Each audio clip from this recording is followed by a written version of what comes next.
The call for the establishment of a national carrier since the liquidation of the Nigerian Airways in 2003 has continued to generate some form of controversy in the country. Opinions are sharply divided over the need for a new national carrier, while some say it's not a bad idea, especially in terms of boosting revenues and job creation. Others believe it may be another waste of resources. At this meeting organized for airline operators, the Minister of State for Transport revisits the issue. We will procure a carrier that will stand the test of time, not like Air Nigeria that just came briefly and went away. We want to create a carrier that will serve the people, employ our people, and deliver the needed service that is required in our country.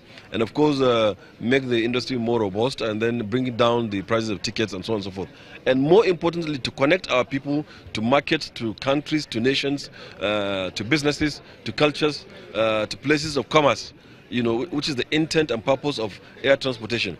Others present at the meeting agree on the establishment of a national carrier in no distant future, following the loss of over 2 billion naira since the liquidation of the Nigerian Airways, but warns that the private sector should be allowed to run the company when established.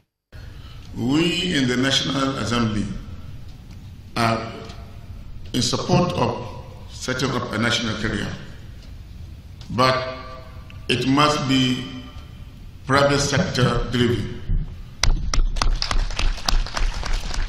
All we want is for government to set enabling, we want the government to set an environment where private sector can come in and team up with whoever to set up the national carrier.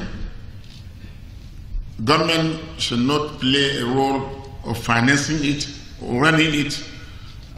It will go in the same way as Nigeria Airways went. We don't want that to happen. We want a private sector to run that national carrier. We believe that is the only way it can be successful. While many Nigerians hope that resolutions reached here will be matched with actions, Nigerians are watching to see how events will play out in the days ahead. The occasion also saw the unveiling of the transaction advisors for the 6 projects in the aviation roadmap in line with the Infrastructure Concession and Regulatory Commission guidelines and Public Procurement Act. It's out with the old and in with Nigeria's new biometric visa in some countries for now. At the official launch in Johannesburg, visa facilitation agents were also present, and there were questions and concerns raised, from the right procedure to obtain longer-term visas, to validity duration, safety and necessity of repeat of captured data. This system, which differs substantially from the former, requires the physical presence of visa applicants at the OIS office here for their biometric data capturing. How safe is the information, and has it been tested since October?